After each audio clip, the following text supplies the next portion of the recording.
आज का हमारा चैप्टर जो है चैप्टर नंबर 3 है, जिसका नाम कोऑर्डिनेट ज्योमेट्री। क्लास 9th का ये चैप्टर है, जो कि एग्ज़ाम के पॉइंट ऑफ व्यू से बहुत ज़्यादा गेनिंग चैप्टर है, स्कोरिंग चैप्टर है।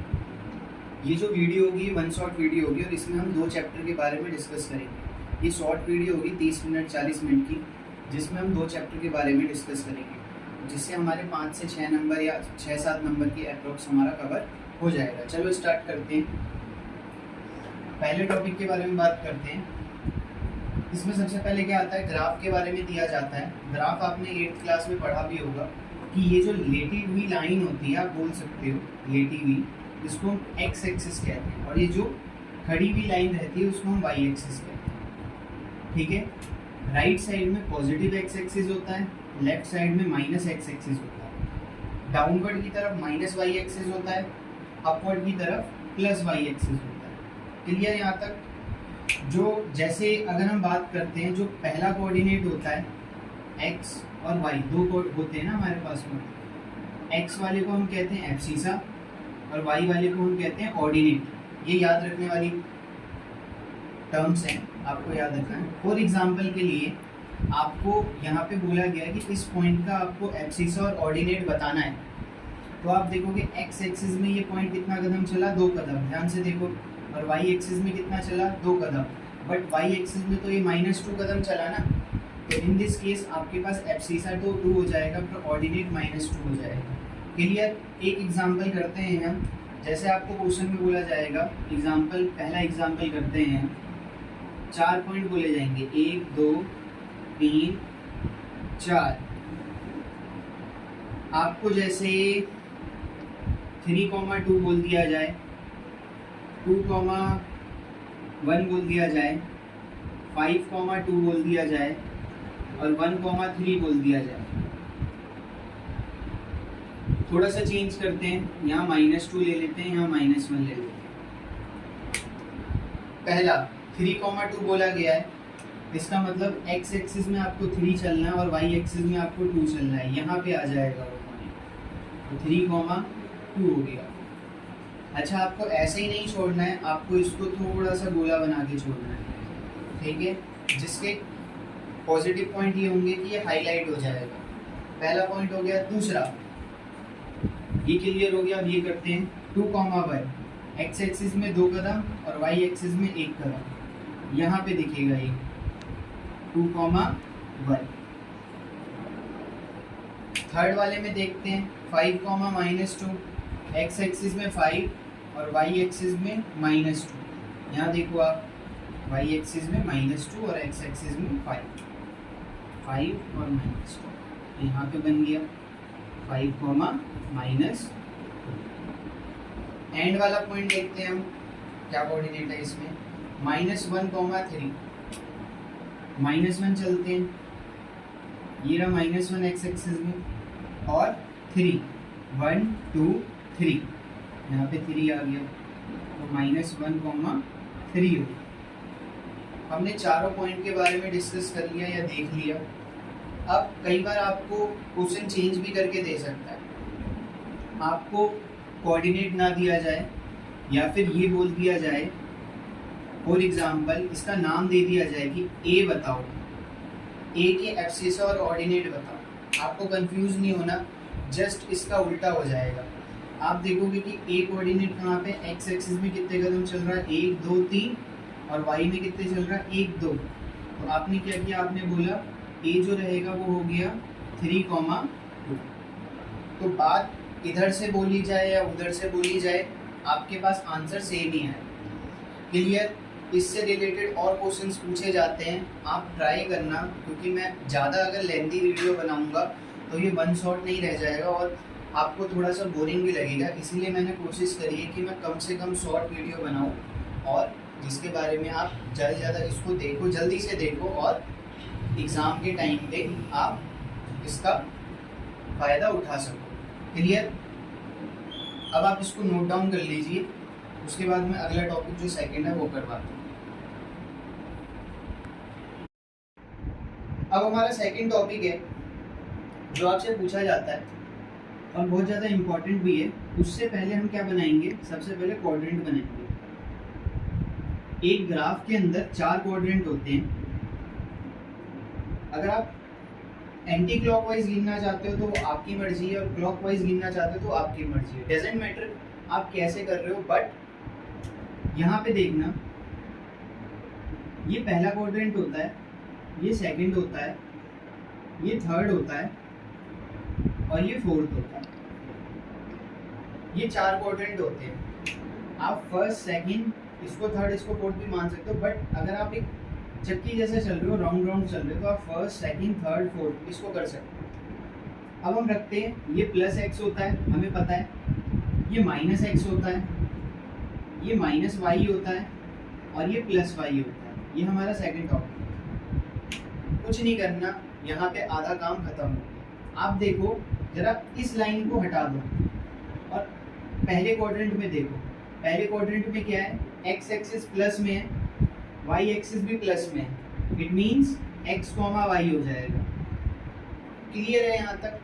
अगर कोई डाउट होगा तो आप कमेंट में ज़रूर बोलना, और अगर वीडियो अच्छी लगे तो आप चैनल को सब्सक्राइब करो और वीडियो को लाइक करो और अपने फ्रेंड्स के साथ शेयर करो, ताकि जो बच्चे ट्यूशन वगैरह नहीं जा पाते हैं या फिर जिनको गाइडेंस करने वाला कोई नहीं है, उसको थोड़ी सी हेल्प मिले। ठीक है। सेकंड की अगर हम बात करते हैं तो सेकंड में एक्स देखो, ये वाला देखो, एक्स क्या है, माइनस में है, वाई क्या है, पॉजिटिव है। क्लियर? थर्ड वाले की बात करते हैं, एक्स क्या है, माइनस में है, वाई क्या है, वो भी माइनस में है।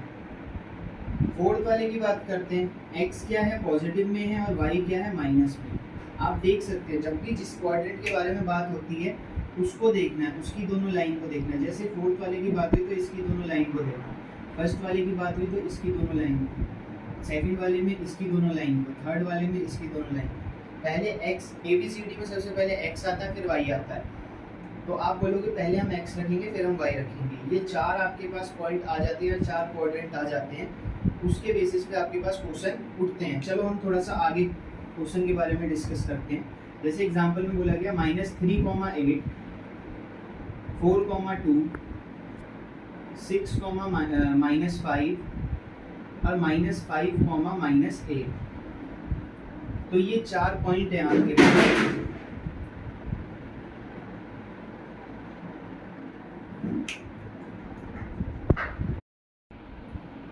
तो ये हमारे 4 पॉइंट दे रखे हैं, या हम बोल सकते हैं एक एग्जाम्पल के अंदर हमारे पास फर्स्ट, सेकंड, थर्ड, फोर्थ इन चारों को दिया गया। हमें इसको शो करना है या बताना है कि ये कौन से क्वाड्रेंट में लाई करते हैं, विच वन क्वाड्रेंट। ठीक है। तो आपने देखा -3 और 8 है, तो इसमें एक्स एक्सिस माइनस का है और वाई एक्सिस प्लस का है। तो पूरे में से आप फाइंड करो, कहाँ दिख रहा है आपको, यहाँ वाले में दिख रहा है कि एक्स एक्सिस माइनस में है और वाई एक्सिस पॉजिटिव में है। तो आप क्या करोगे, आप इसको लिखोगे यहाँ पे कि सेकंड क्वाड्रेंट में लाई करता है, सेकंड क्वाड्रेंट में लाई करता है, सेकंड क्वाड्रेंट में लाई करता है बस। या फिर आप सेकंड क्वाड्रेंट भी लिख दोगे तो आपको नंबर मिल जाएंगे। अगले वाले की बात करते हैं, 4 और 2 है। 4 और 2 जो है, देखो यहाँ पे थोड़ा नजरें दौड़ाओ, फर्स्ट क्वाड्रेंट में लाई करता है। तो आप क्या लिखोगे यहाँ पे, जल्दी से फर्स्ट क्वाड्रेंट लिख दोगे।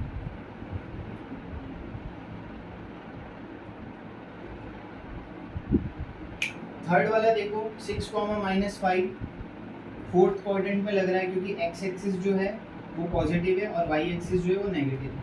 इसमें आप थर्ड क्वाड्रेंट लिख दोगे विदाउट वेस्टिंग योर टाइम। ठीक है, थर्ड हो गया। एंड वाला देखो -5, -8, उल्टा बोल दिया, सॉरी मैंने। ये जो तीसरा वाला है वो थर्ड नहीं, फोर्थ क्वाड्रेंट में आएगा। इस वाले की बात करते हैं, -5, -8, ये आपका थर्ड क्वाड्रेंट में आएगा। तो आप देख सकते हो इजीली आपने ये सारे क्वेश्चन कर लिए। अब हम चलते हैं चैप्टर 4 की तरफ, क्योंकि चैप्टर 3 में यही पूछा जाता है, इससे ज़्यादा कुछ नहीं पूछा जाता। अब हम चल रहे हैं चैप्टर 4 की तरफ, लीनियर इक्वेशन इन 2 वेरिएबल। चलो स्टार्ट करते हैं, तब तक आप इसको नोट डाउन कर लो।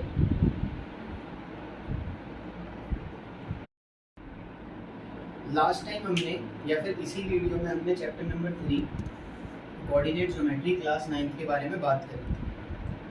अब हम बात करते हैं, अब हम मूव करते हैं चैप्टर नंबर 4 के बारे में, जिसका नाम है linear equation in two variable. लिखने की कोशिश नहीं करता हूँ मैं, क्योंकि टाइम वेस्ट हो जाएगा और मेरे को कम से कम वीडियो रखनी है और मेरे को 30 मिनट्स में, विद इन 30 मिनट्स 40 मिनट्स में मेरे को ये पूरा 2 चैप्टर कंप्लीट करवाने हैं। और इस चैप्टर में कम से कम 5 टॉपिक है और इन्हीं 5 टॉपिकों में से क्वेश्चन पूछते हैं। सबसे पहले हम बात करते हैं चैप्टर 4 है, जिसका नाम है linear equation in two variable. जैसे मैंने यहाँ पे बोला, मैं एक एग्जांपल लेता हूँ। आपने लास्ट टाइम पढ़ा होगा 8th क्लास में, 9th क्लास में भी आपने पहले पढ़ा है पॉलिनोमियल चैप्टर में, जो कि वीडियो मैंने बना रखी है, आप उसको देख सकते हैं। उसमें 1K व्यूज़ हो चुके हैं, जिसके लिए आप लोगों का सबका बहुत ज़्यादा धन्यवाद है मेरी तरफ से। तो बात करते हैं हम आगे की तरफ। हमने पढ़ा था कि स्टैंडर्ड इक्वेशन जो होती है वो ax + by + c होती है, इज इक्वल टू 0 होती है। तो इन दिस केस ये जो x है और ये जो y है ना, यही हमारे पास 2 वेरिएबल है। बाकी a और b जो है वो उसके कोफिशिएंट है। ये चीज़ आपको याद रखनी है, ठीक है। तो फॉर एग्जांपल मैं यहाँ लेता हूँ 2x + 3y + का 5 इज इक्वल टू 0। तो यहाँ से एक नंबर, पहला टॉपिक यही है हमारा। एक नंबर में कई बार क्वेश्चन पूछ लिया जाता है, find the value of a, b and c। अब एग्जामिनर इतना तेज होता है, एग्जामिनर इतना शातिर होता है कि आपको डायरेक्ट ऐसी इक्वेशन नहीं देगा, आपको कुछ घुमा के दे देगा। जैसे 2x + 3y is equal to 7। तो उस केस में आप क्या बोलोगे, a की वैल्यू 2 है, b की वैल्यू 3 और c की वैल्यू 7 है, जो कि रॉन्ग है। यहाँ पे आपका एक नंबर कट जाएगा। आपको पहले क्या करना है, 2x + 3y को तो यहीं रखना है, सब टर्म को एक तरफ लाना है, माइनस का 7 इधर आएगा तो इक्वल टू 0 हो जाए। तो यहाँ से आप कंपेयर कर सकते हो, a की वैल्यू जो होगी वो 2 हो जाएगी, b की वैल्यू जो होगी वो 3 हो जाएगी और c की वैल्यू जो होगी वो -7 हो जाएगी। और ये चीज़ देखने के बाद जो एग्जामिनर होगा वो आपको एक नंबर दे देंगे, ठीक है। तो ये पहला टॉपिक था हमारा, ठीक है। अब हम बात करते हैं आगे की तरफ। जो अगला टॉपिक है हमारा, जिसके बारे में हम बात करेंगे, टॉपिक सेकंड। इसमें भी आपको सेम एज इट इज एक इक्वेशन दे दी जाती है। जैसे हम करते हैं 2x + 3y is equal to 6 ले लेता हूँ, एक नई इक्वेशन ले लेता हूँ ताकि आपको कंफ्यूजन ना हो। अब क्वेश्चन में बोला क्या जाएगा, फाइंड द 4 सॉल्यूशन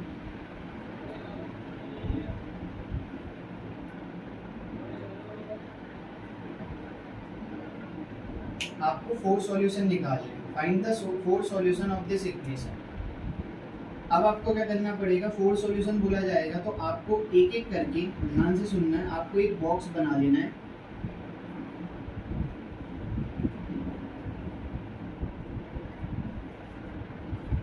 ये एक इजी वे है कैलकुलेट करने का। यहाँ x रखो, यहाँ y रखो। अब सपोज करो आपने x की वैल्यू 0 पुट करी। लिखने का तरीका क्या है, आप ऐसे करोगे, let x is equal to 0। आपने x की वैल्यू 0 पुट कर दी। तो जब आपने x की वैल्यू 0 पुट कर दी तो इस इक्वेशन में जहाँ जहाँ x होगा, जैसे 2x + 3y is equal to 6, तो जहाँ जहाँ x होगा वहाँ वहाँ मैं 0 रख लूँगा, बस 3y इज इक्वल टू 6। तो ये टर्म तो मेरी पूरी 0 हो गई ना, बचा क्या, 3y बराबर में 6। y की वैल्यू कितनी आ गई, 6 ऊपर, और 3 जो होगा वो नीचे डिवाइड में चला जाएगा। तो y की वैल्यू कितनी आ गई, 2। इसका मतलब एक बार x की वैल्यू आपने रखी तो y की वैल्यू कितनी आ गई, 2। तो एक सॉल्यूशन हो गया। चलो दूसरा सब करके देखते हैं जल्दी से। Let y is equal to 0 करना पड़ेगा भाई, देखना पड़ेगा कि एक बार x की वैल्यू रखी तो एक बार y की, फिर एक बार x की और फिर एक बार y की। तो आपने टोटल 2 बार x की वैल्यू रखी, 2 बार y की वैल्यू मिली, 2 बार y की वैल्यू रखी, 2 बार x की वैल्यू मिल गई, तो टोटल 4 सॉल्यूशन। चलो ये वाला भी करते हैं। तो इक्वेशन क्या थी, 2x plus 3y is equal to 6, 2x plus 3y की जगह क्या है 0 is equal to 6, 2x plus आपको पता है 3 जब 0 से मल्टीप्लाई होगा तो 0 इज इक्वल टू 6, तो 2x बराबर कितना हो गया 6, x की वैल्यू कितनी आ गई 6 ऊपर था 2 नीचे चला है ना, x की वैल्यू कितनी आ गई 3 आ गई। तो यहाँ पे आपका एक सॉल्यूशन और होगा, जब आपने y की वैल्यू 0 रखी x की वैल्यू 3। क्लियर है। अब कोशिश आपकी ये होनी चाहिए कि आपका आंसर जो आए आपको नोट डाउन करना है कि आपका जो आंसर आए वो अपॉन में ना आए, कोशिश आपको ये करनी है। जैसे एग्जांपल के लिए मैं यहाँ पे थोड़ा सा, अब अपॉन में आ भी जाएगा तो फिर हम क्या कर सकते हैं बताओ, बट कोशिश ये होनी चाहिए। जैसे दोबारा एक और इक्वेशन, वही वाली equation 2x plus 3y is equal to 6 है, मैं थर्ड सॉल्यूशन निकालने की कोशिश कर रहा हूँ, तो मैं क्या करूँगा, अब सपोज करो मैं यहाँ पे x की वैल्यू 1 पुट कर देता हूँ, तो 2 1 मल्टीप्लाई हो जाएगा plus 3y is equal to 6 हो गया। तो ये जो 2 है 2 मल्टीप्लाई 1 करके 2 आएगा, 3y इज इक्वल टू 6 हो गया। ये जो 3y है वो यहीं रहेगा, 2 उधर जाएगा तो 6 में से 2 माइनस हो जाएगा, तो 3y इज इक्वल टू 6 में से 2 गया तो 4, y की वैल्यू कितनी आ गई 4, तो यहीं रहेगा, 3 चला जाएगा नीचे, तो ये क्या आ गया, ये आपका एक फाइनल आंसर आ गया। कब, जब x की वैल्यू आपने 1 रखी है तो y की वैल्यू कितनी आ रही है 4/3। अब अगेन आप y की वैल्यू पुट करोगे, दोबारा इक्वेशन लिखेंगे, हर बार इक्वेशन लिखने की ज़रूरत है आपको, नोट डाउन कर लो, लिखने की ज़रूरत है। अगर 3 नंबर का क्वेश्चन आएगा तो इतना आपको करना पड़ेगा, तब जाके आपको 3 नंबर मिलेंगे। चलो 2x, y की वैल्यू मैं पुट कर रहा हूँ 1 is equal to 6, 2x plus 3 रहेगा इज इक्वल टू 6, 2x जब 3 उधर जाएगा तो क्या हो जाएगा, 6 में से 3 minus 2x is equal to 3, x की वैल्यू कितनी आ गई 3, तो यही है, 2 नीचे चला गया। तो आप क्या देख रहे हो, जब y की वैल्यू मैंने 1 पुट करी तो x की वैल्यू 3/2 आ गई। क्लियर। तो पहला सॉल्यूशन हो गया, लिखना भी पड़ेगा एंड में, देखो मैं लिख देता हूँ, the 4 solution of this equation are 0,2 bracket close, 3,0 bracket close, 1,4/3 और 3/2,1, ये आपके 4 सॉल्यूशन हो, और फुल स्टॉप डाल के आपको क्वेश्चन कंप्लीट कर देना। और 3 नंबर या 5 नंबर जो भी आएंगे, 3 नंबर का क्वेश्चन आएगा मुश्किल से ही, या 2 नंबर का, और आपको पूरे नंबर मिल जाएंगे। अब आप जल्दी से इसको नोट डाउन कर लो ताकि मैं इसको इरेज कर दूँ।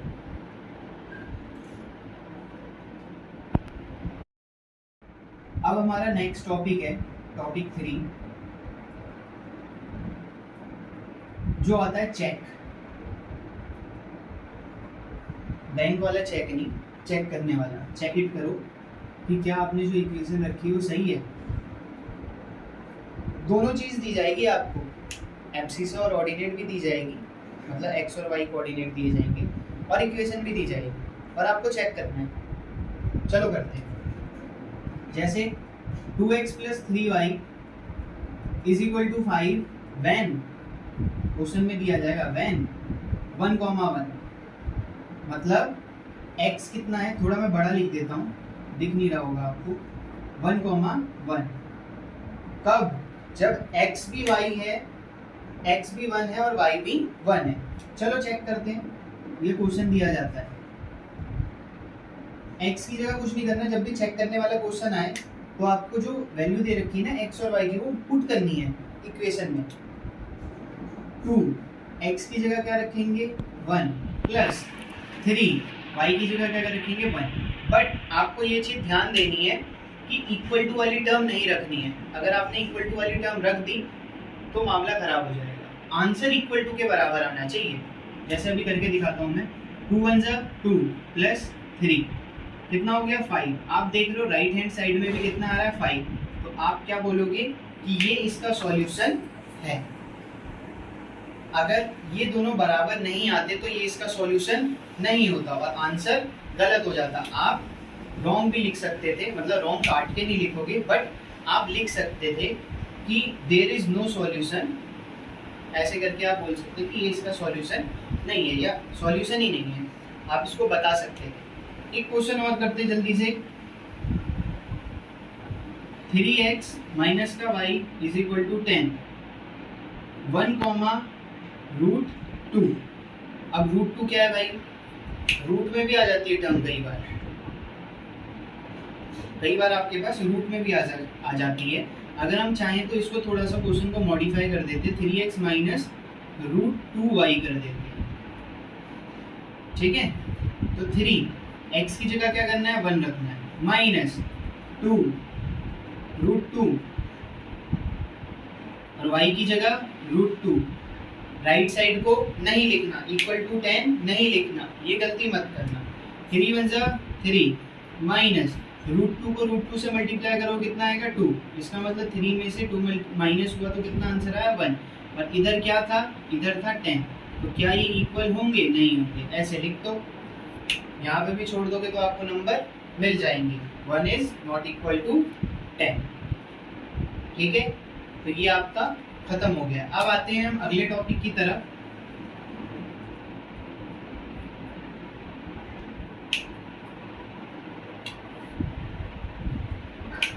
जिसमें जो टॉपिक 4 है,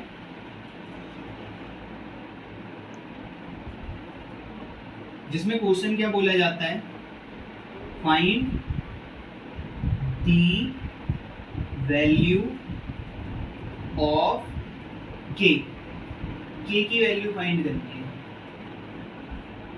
क्लियर है। के की वैल्यू आपको फाइंड करनी है तो आपको इक्वेशन दी जाती है, जैसे मैं यहाँ पे बोलता हूँ, हाँ, बट के की वैल्यू जो फाइंड करने दी जाएगी तो इसकी तरह आपको x और y की वैल्यू दी जाएगी। जैसे example, find the value of k और इक्वेशन दी गई है 2x plus ky is equal to 6।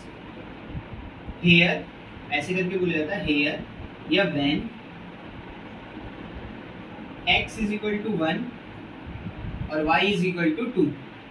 अब मैं हमेशा पॉजिटिव ही ले रहा हूँ, चलो एक काम करता हूँ, मैं y की वैल्यू माइनस में ले लेता हूँ, थोड़ा सा क्वेश्चन को इंटरेस्टिंग बना देते हैं। तो 2x की जगह कुछ नहीं करना, आपने जो इक्वेशन दे रखी है उसमें x और y की वैल्यू पुट करना है, बट अब इसमें इक्वल टू जो दे रखा है उसको भी लेना, ठीक है। चलो करके देखते हैं। 2x की जगह 1 है प्लस k y की जगह -2 है इज इक्वल टू 6, क्लियर है, कोई दिक्कत तो नहीं है यहाँ तक।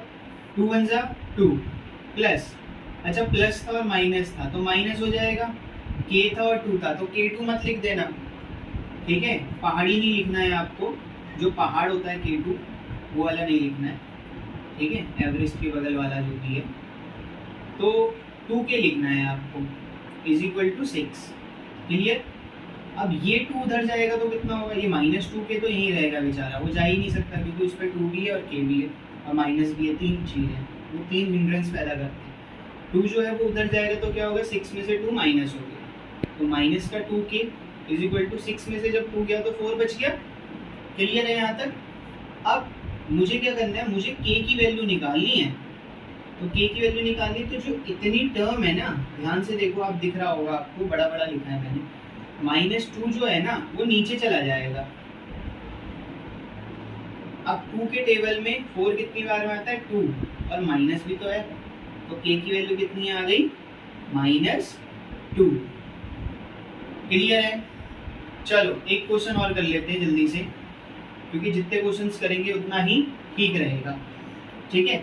अब इस केस में मैंने क्या किया, पहले दोनों पॉजिटिव लिए थे, अब अगले वाले केस में जब मैं चेक कर रहा था तो मैंने दोनों पॉजिटिव लिए थे, ठीक है, वो भी सिमिलर ही था, k की वैल्यू ली थी तो एक पॉजिटिव और एक नेगेटिव लिया था। अब मैं जो k की वैल्यू निकालूंगा, एक क्वेश्चन और ले रहा हूँ मैं, उसमें मैं यही इक्वेशन लेता हूँ 2x, या चेंज कर लेते हैं, एक काम करते हैं ना, kx माइनस का 3y इज इक्वल टू 15 कर लेते हैं, इजी है ना, व्हेन, क्वेश्चन में दिया जाएगा व्हेन, या तो आपको ऐसे दे दिया जाएगा x की वैल्यू 1 और y की वैल्यू -2, या फिर आपको बोल दिया जाएगा -2, -3। तो आपको समझ जाना है कि यहाँ पे x की वैल्यू कितनी है -2 और y की वैल्यू कितनी है -3। अगर यहाँ तक आपको समझ आ गया तो बताओ। चलो अगले स्टेप में हम क्या करेंगे, अगले स्टेप में हम x की जगह क्या पुट करेंगे -2, -3, y की जगह क्या पुट करेंगे -3 इज इक्वल टू क्या होगा 15।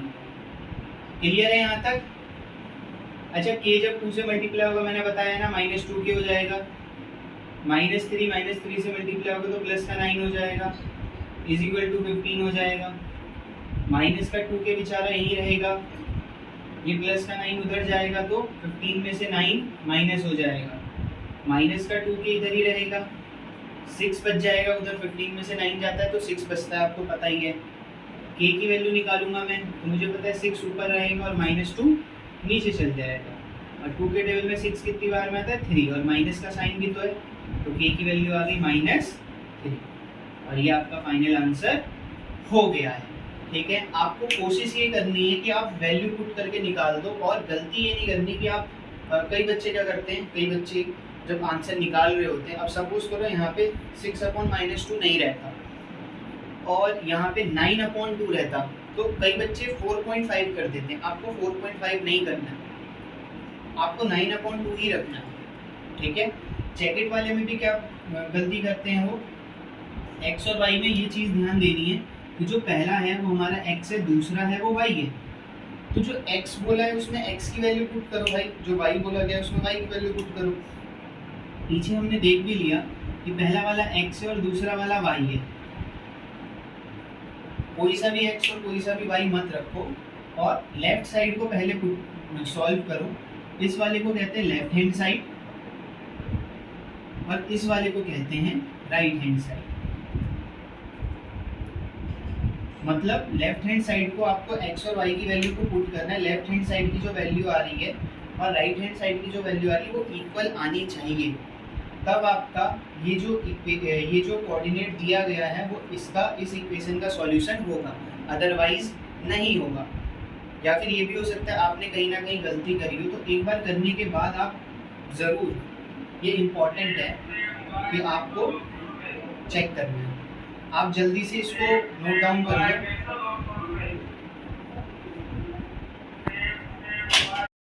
अब हमारा 4th टॉपिक तो हो गया था, हमारा 5th टॉपिक है जो कि लास्ट टॉपिक है। इसके बाद मैं एक दो और टॉपिक नहीं बट क्वेश्चंस करवाऊंगा जो रिलेट करेंगे पेपर में। इसके बाद ये 2 चैप्टर आप बेफिक्र हो जाओ। अब मैंने चैप्टर 2 की वीडियो भी बना दी, चैप्टर 3 और 4 की भी बना दी। यूटिल वाले चैप्टर जो है वो तो मात्र मुझे लगता है कि पढ़ ही लोगे आप, तो 2-3 नंबर का जो है वो आ जाएगा। बट अगला जो चैप्टर है, मैं अभी स्कोरिंग चैप्टर के ऊपर काम कर रहा हूँ। हीरोन्स फार्मूला जो है फर्स्ट टर्म में आता है, तो अगला जो वीडियो हम रखेंगे वो हीरोन्स फार्मूला के ऊपर रखेंगे, और उसके बाद हम ट्राइंगल की तरफ आ जाएंगे, ट्राइंगल, लाइन्स एंड एंगल, ये वाले की तरफ आ जाएंगे।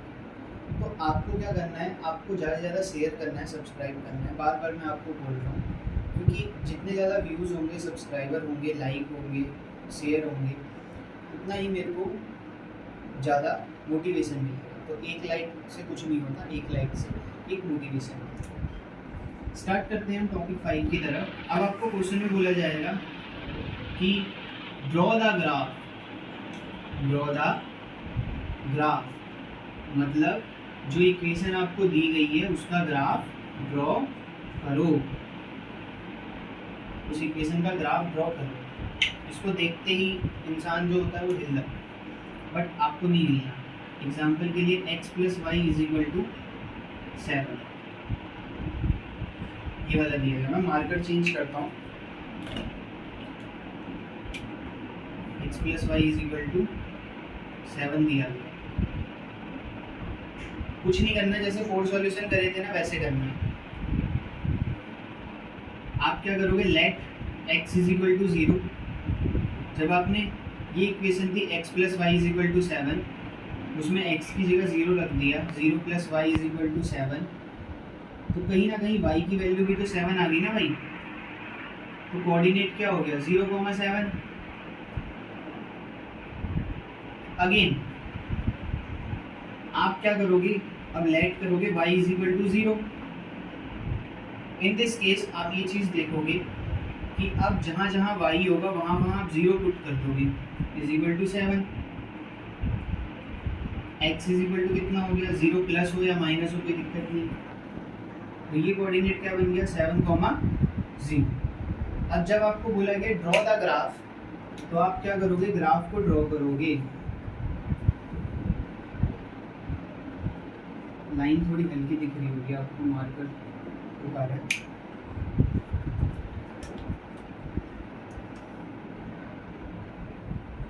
ये वाला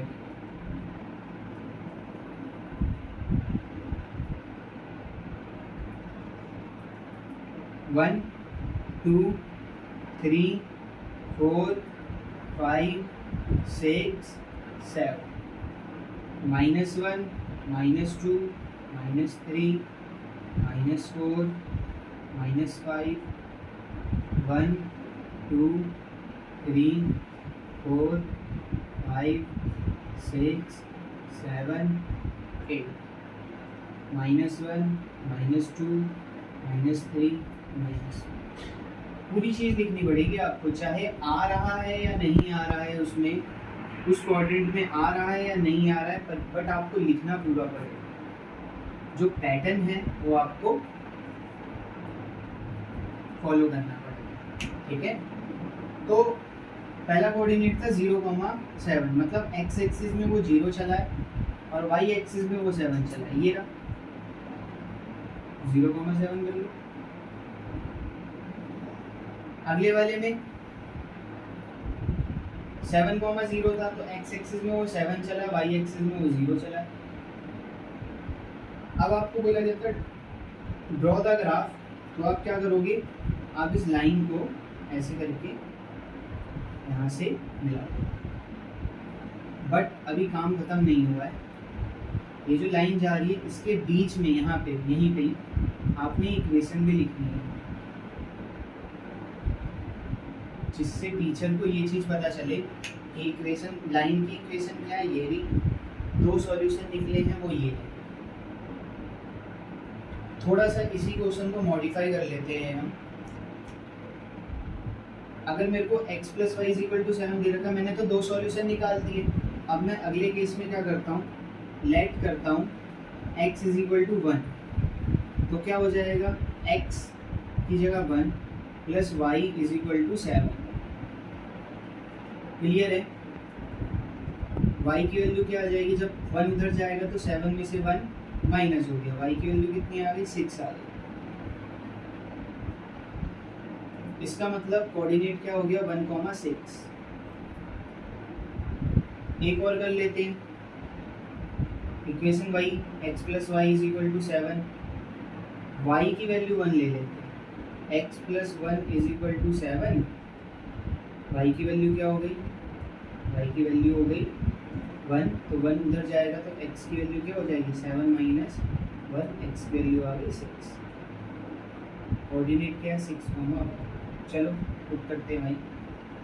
ये था, एक था 1,6, 1,6 ये रहा,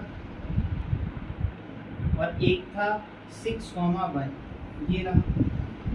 चलो मिला दो दोबारा से यहाँ से, ठीक है। बस अगर जैसे आपको सॉल्यूशन दिया जाएगा और आपको ये बोला जाएगा कि अगला एक आपने वो निकाला, वैल्यू निकाली और उसका आंसर आ जाता है सपोज करो 3,4, और आपको बोला जाएगा सॉल्व करो या फिर इसको शो करो ग्राफ में, तो आप क्या करोगे, x में 3 कदम और y में 4 कदम, ऐसे करके इसको रख दो, ठीक है, इसको ऐसे करके रख दो, ठीक है। या फिर अगर सपोज करो 5,0 आ जाता है, तो आप क्या करोगे, सॉरी 5,0 इधर रख दो, या 0,5 आ जाता है तो आप क्या करोगे, यहाँ से ग्राफ की लाइन खींचते। तो आपको कुछ नहीं करना, आपको इसको सॉल्व करना है और इसके ज़्यादा से ज़्यादा एग्जांपल्स आपको बनाने हैं। आप जल्दी से इसको नोट डाउन कर लो, बट उससे पहले आपको ये चीज़ ध्यान देनी है। जैसे मेरा ये वाला ग्राफ बना है, तो मैंने अपनी तरफ से एग्जांपल लिए थे, अपनी तरफ से वैल्यू पुट करी थी, तो मेरे जो सॉल्यूशन बने थे, ग्राफ बने थे, वो अलग अलग बने थे, अलग अलग। जैसे मैंने एक यहीं पे ले लिया तो दो पैरेलल बन गए। पैरेलल का मतलब क्या होता है आपको पता होगा, एक लाइन के ऊपर एक लाइन, ठीक है, ओवरलैप होती है। तो कई बार दो लाइन जो होती है वो इंटरसेक्ट भी कर सकती है, और कई बार जो लाइन होती है दोनों लाइन पैरेलल भी हो सकती है। बट सुनो ध्यान से, वो तभी होगा जब आपके पास दो ग्राफ या दो लाइन ऑफ इक्वेशन हो। यहाँ पे एक ही लाइन की इक्वेशन थी, तो आप यहाँ पे दो सॉल्यूशन निकाल के, तीन सॉल्यूशन निकाल के होल्ड कर दोगे। जैसे आपको पिछले वाले टॉपिक में बताया था कि दो चार सॉल्यूशन निकालने। अगर आपको क्वेश्चन में बोला जाएगा draw the graph also, solution तो निकालने ही बट आपको ग्राफ में भी शो करना है, तो आपको करना पड़ेगा और ऐसा दिखाना पड़ेगा, क्योंकि ये स्टेप्स जो हैं नीचे वाले सॉल्व करने वाले, वो हम पिछले टॉपिक में देख चुके हैं, अब से पहले जो हमने देखा इसी वीडियो में। बट जब आपको बोला जाएगा कि आपको सॉल्व करना है और ये ग्राफ में दिखाना है, ड्रॉ द ग्राफ करना है, तो उस कोऑर्डिनेट को आपको यहाँ पे दिखाना पड़ेगा वैल्यू पुट करके, और उन लाइन को मीट करके भी दिखाना पड़ेगा। अगर लाइन इंटरसेक्ट हो रही है तो इंटरसेक्ट करना पड़ेगा। आप जल्दी से इसको नोट डाउन कर लीजिए, तब तक फिर मैं इसको मिटाता हूँ।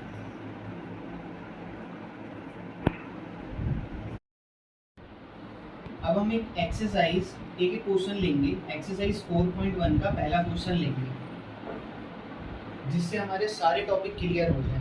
क्वेश्चन बोला गया है, पढ़ते हैं हम थोड़ा जल्दी से। The cost of a notebook is twice the cost of a pen, write a linear equation in two variable to represent this statement.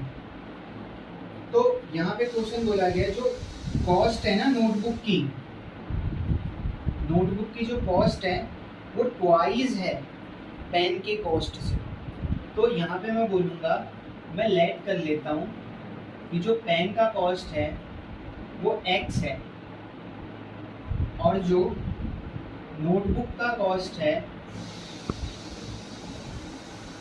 वो y है, ठीक है। तो इस हिसाब से y जो होगा, बोला कि नोटबुक का जो कॉस्ट होगा वो पेन से ट्वाइस हो जाएगा, तो y is equal to 2x नहीं होगा क्या? सोचो आप, y is equal to 2x ही तो होगा। तो ये आपके पास एक इक्वेशन बन गई। अगर आपको बोला जाएगा कि खाली इक्वेशन बनाओ, तो आप यहाँ पे इक्वेशन बना के छोड़ दोगे। बट अगर अगर अगर अगर आपको ये बोला जाएगा कि आपको इसके सॉल्यूशन निकालने हैं, तो आप क्या करोगे? अगेन वही साइकिल चलेगी हमारी। y is equal to 2x लिख दिया, यहाँ पे लेट कर लो, x की वैल्यू 1, 0 मत रखना यार, y की वैल्यू भी 0 आ जाएगी, वरना देख लो, आप करके देख लेना। y is equal to 2, x की जगह 1, y की वैल्यू कितनी आ गई? 2 × 1 2। तो इस हिसाब से y की वैल्यू 2 आ गई। अगर आपको बोला जाए तो कि सॉल्यूशन निकालो, तब आप निकालोगे, अदरवाइज नहीं निकालोगे, ऐसे ही हो गया। अब एक लास्ट पॉइंट रह रहा है, जैसे एक इक्वेशन दी गई है y is equal to 3x + 5, तो आपको बताना है कि ये जो इक्वेशन है इसके 1 सॉल्यूशन है, लिख देता हूं मैं, 2 सॉल्यूशन है, 2 नहीं 1 सॉल्यूशन होगा, नो सॉल्यूशन होगा, और इनफाइनाइटली मैनी सॉल्यूशन। तो ये 3 टाइप के सॉल्यूशंस होते हैं। तो आपको चेक करना है, अगर आप x की वैल्यू डाल रहे हो और y की वैल्यू मिल रही है, बट एक ही बार मिल रही है, जैसे मैंने बोला x की वैल्यू 1 डाल रहा हूँ, y की वैल्यू कुछ मिल गई। अब मैं x की वैल्यू कुछ भी चेंज कर दूँ, y की वैल्यू वही मिलनी है, या y की वैल्यू कुछ भी चेंज कर दूँ, x की वैल्यू वही मिलनी है। जैसे x की वैल्यू 1 डालूँ, कोई इक्वेशन ले लेंगे बाद में, बट एग्जांपल सुनो आप, कि x की वैल्यू 1 डाल रहा हूँ तो y की वैल्यू भी 1 मिल रही है, y की वैल्यू 1 डाल रहा हूँ तो x की वैल्यू भी 1 मिल रही है, तो ये 1 सॉल्यूशन हो गया। या आप बोल सकते हो कि बार बार वही वैल्यू डालने पे, मतलब एक ही बार डालूंगा, एक ही वैल्यू डालूंगा, एक ही सॉल्यूशन मिलेगा, दूसरा सॉल्यूशन नहीं मिल रहा। नो सॉल्यूशन का मतलब क्या हो गया, ना x की वैल्यू डाल रहा हूँ ना y की वैल्यू मिल रही है, x की वैल्यू डाल लूँ या y की वैल्यू मैं डाल लूँ, कोऑर्डिनेट मिल ही नहीं रहा कुछ। एग्जाम्पल के लिए जैसे कुछ भी, जैसे x की वैल्यू 0 डालूँ तो y की वैल्यू 0 मिले, x की वैल्यू 1 डालूँ तो y की वैल्यू 0 मिले। जैसे यहाँ पे एक इक्वेशन दे दी जाए y इज इक्वल टू 5 या y is equal to 0x plus 5, तो उस केस में तो x की वैल्यू कुछ भी डाल लूँ मैं, y की वैल्यू 5 ही होगी, तो नो सॉल्यूशन हो गया ना, ठीक है, सॉल्यूशन बन ही नहीं रहा। पर इनफाइनाइटली मैनी सॉल्यूशन में क्या होगा, x की वैल्यू डालते जा रहे हैं और y की वैल्यू मिलती जा रही है, मतलब हर बार वैल्यू चेंज हो रही है। x की वैल्यू जितनी बार आप चेंज करोगे y की वैल्यू उतनी बार चेंज होगी, और y की वैल्यू जितनी बार चेंज करोगे x की वैल्यू उतनी बार चेंज होती रहेगी। तो इसका मतलब बहुत सारे सॉल्यूशन बनेंगे, मतलब बहुत सारे कोऑर्डिनेट मिलेंगे। एब्सिसा की वैल्यू डालते जाओ और ऑर्डिनेट की वैल्यू मिलती जाएगी, या ऑर्डिनेट की वैल्यू डालते जाओ, एब्सिसा की वैल्यू मिलती जाएगी। तो आपका ये लास्ट पॉइंट बोल लो, टॉपिक मत बोलो, क्योंकि टॉपिक तो मैंने 5 ही टॉपिक में डिवाइड किया था, जिसके बेसिस पे मैं सारे एग्जाम्पल और क्वेश्चंस भी करवा चुका हूँ, और ये आपके लिए इन 2 चैप्टरों का इनफ है, या कैप्सूल बोल लो एक तरीके से, जिसको 30 मिनट को या 35 मिनट को या 40 मिनट जितनी की भी वीडियो बने, जितनी की भी वीडियो 30 मिनट की या 40 मिनट की जो भी है, इसको अगर आप देख लेते हो तो 7 से 8 नंबर आपके कहीं नहीं गए, ये मान के लिख लो आप, ठीक है ना, ये मान के ले ही लो एकदम अच्छे से। तो आपको क्या करना है, आपको इन क्वेश्चंस को, जो एग्जांपल्स मैंने दिए हैं उनको बार बार नोट डाउन करना है, और उनके बेसिस पे एनसीईआरटी के क्वेश्चंस होते हैं वो आपको करने हैं। जैसे 4.1 4.2 ये जो है आपसे बहुत ईजिली हो जाएंगे, तो आपको बस एक बार ये करना है, और एग्ज़ाम के टाइम पे अगर आप इसको देख लोगे तो इससे बढ़िया आपके लिए और ज़्यादा कुछ नहीं है, ठीक है। Thank you for watching this video. आप ज़्यादा से ज़्यादा अपने दोस्तों तक इसको वीडियो को पहुँचाओ, शेयर करो, लाइक करो, कमेंट करो, बेस्ट पार्ट कौन सा रहा, आपके लिए वीडियो हेल्पफुल था या नहीं था, और चैनल को सब्सक्राइब करो, ताकि जो लोग ट्यूशन वगैरह नहीं जा पाते, या फिर जो लोग कैपेबल नहीं होते, क्योंकि कुछ हैंडीकैप भी होते हैं जो पढ़ाई कर रहे होते हैं ऑनलाइन, कहीं और किसी और बोर्ड से करते हैं या कोई ओपन बोर्ड से करते हैं, जिनसे उनको इधर उधर जाने का टाइम नहीं मिल पाता, या फिर उनके पास सोर्सेज भी नहीं होता, वो घर पे बैठ के ही तैयारी करते हैं। कुछ ऐसे भी स्टूडेंट्स होते हैं जो क्या करते हैं, जिनकी पढ़ाई छूट जाती है, एज ज़्यादा हो जाती है, तो उनके लिए भी ये वीडियो बहुत ज़्यादा हेल्पफुल है। प्लस आपका बेस जो है, ग्राफ वगैरह के क्वेश्चन उठते हैं, उसके लिए भी ये वीडियो जो है बहुत ज़्यादा हेल्पफुल है। तो आप ज़्यादा से ज़्यादा लोगों तक ये शेयर कीजिए, सब्सक्राइब करिए मेरा चैनल, और कोशिश करिए कि जल्दी से जल्दी 1K हो जाए, और अगर 1K हो गया तो आपके लिए सरप्राइज़ टाइप का मैं ऑर्गेनाइज़ करूँगा। तो आप ज़्यादा से ज़्यादा कोशिश करिए कि ज़्यादा से ज़्यादा अपने दोस्तों तक ये वीडियो पहुँचा सकें।